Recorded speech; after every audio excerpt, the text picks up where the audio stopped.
Well, that was very unfortunate. I did the start of a video for you guys and the camera shut off. I think I had a pretty full phone and it just filled up with memory and stopped. Anyway, what is unfortunate is you didn't get to see the knee-jerk reaction for Gibbs in this environment. We moved inside because I am now going to teach him something that I'm trying to teach him to not, this is the start of not object hunting, because it's a little overwhelming with all of these toys here. If he takes the time and only uses his eyes to search for something, then it's going to take too long to get the reward. So he needs to actually consider trusting his nose more and look for things through his nose. So I also want to take this time to talk a little bit about odor hygiene.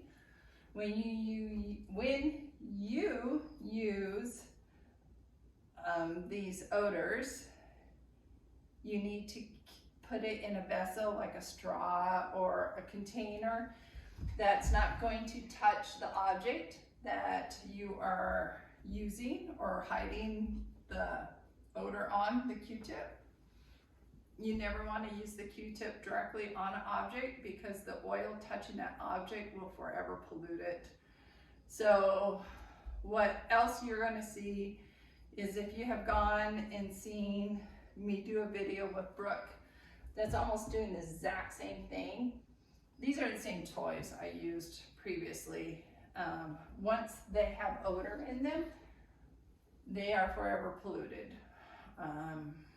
Yeah, I just would not use them again. I would never put an object that had odor in it out with other stuff and expect the dog to not say that there was odor there. There's a residual odor there no matter how much you scrub on it. So once odor has been placed on an object, it is now considered hot. So just keep that in mind. We are going to jump right into hiding toys amongst the toys. You can see this is a pretty busy environment here. And what I'm starting with is a toy that has lots of holes in it. So the Q-tip can be found somewhat quickly.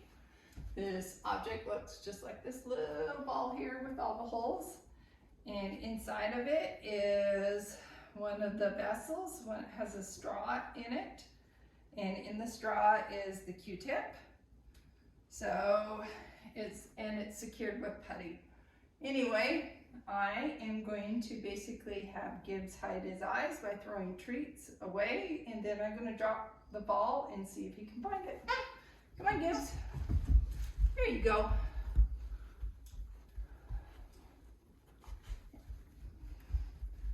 All right, so this is the opportunity that once he starts, he's actually kind of doing what he did last time, where he's like, I'm not sure what we're doing here because you were practicing with me doing this, but now I'm not sure if we're doing something else. So this is where it helps to start with a word to signal him what you want them to be doing. Once he starts getting his nose on the ground and starts looking, I will start marking it with the same word. Seek. That's my cue for him to go look. Seek.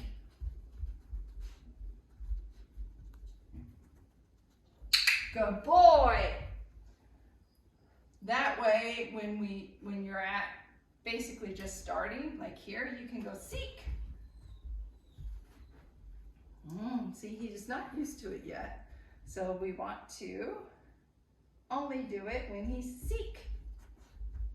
Seek. Good boy. There we go. All right.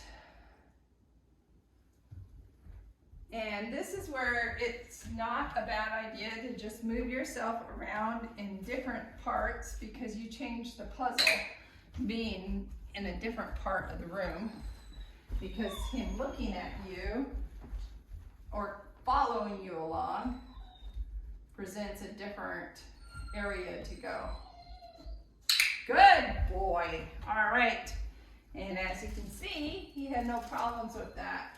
I also have another end of a toy right here that has odor in it. It is an empty tube. So odor is only able to come out this one side here. Good boy.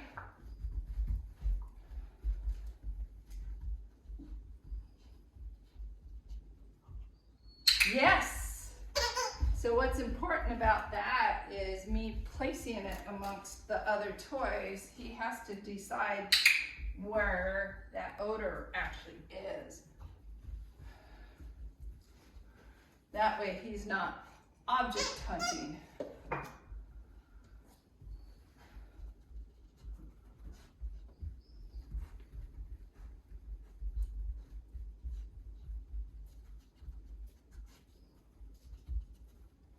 Yes, good boy. Good boy. Once he goes back, once he starts hunting or looking again, I'm going to use seek. Seek. Yes, good boy. Next time he does that, I'm going to move it.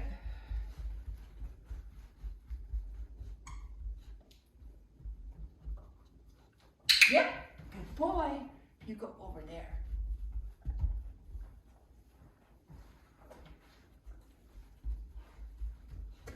See, it will take him too long to investigate each one of these objects, so it's better to use his nose to locate it instead of visually find it.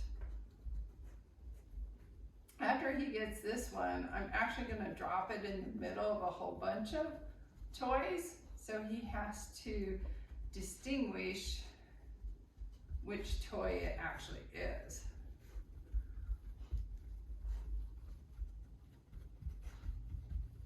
Seek.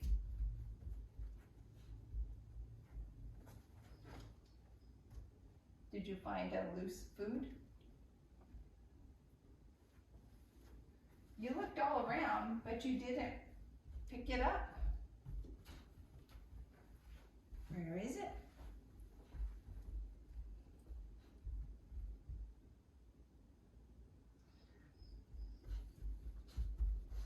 Seek. Seek.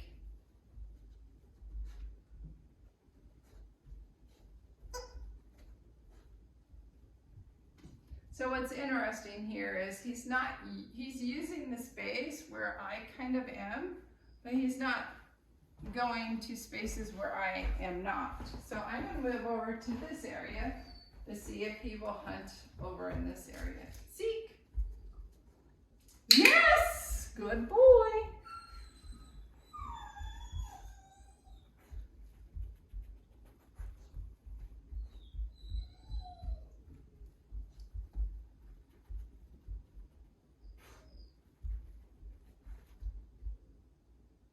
Is that a nice sunny spot?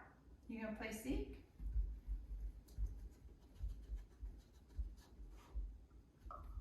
Yes! Okay, I purposely paused there so he would,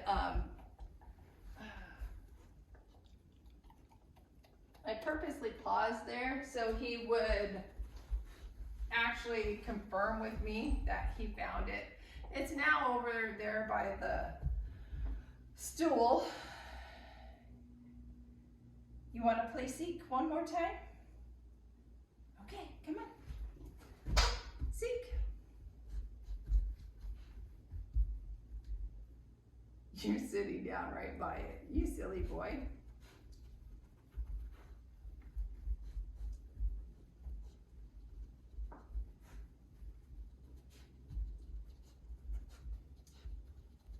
He's working really, really hard.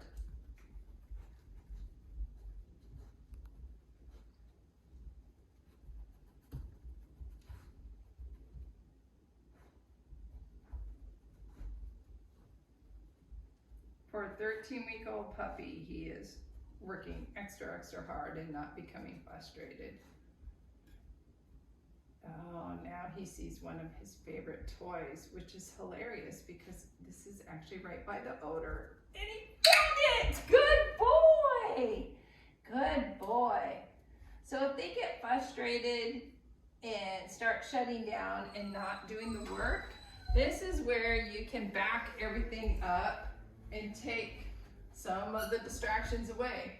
These are exactly what I said. They are distractions. They make it harder and more challenging for him to do the tasks that you're asking.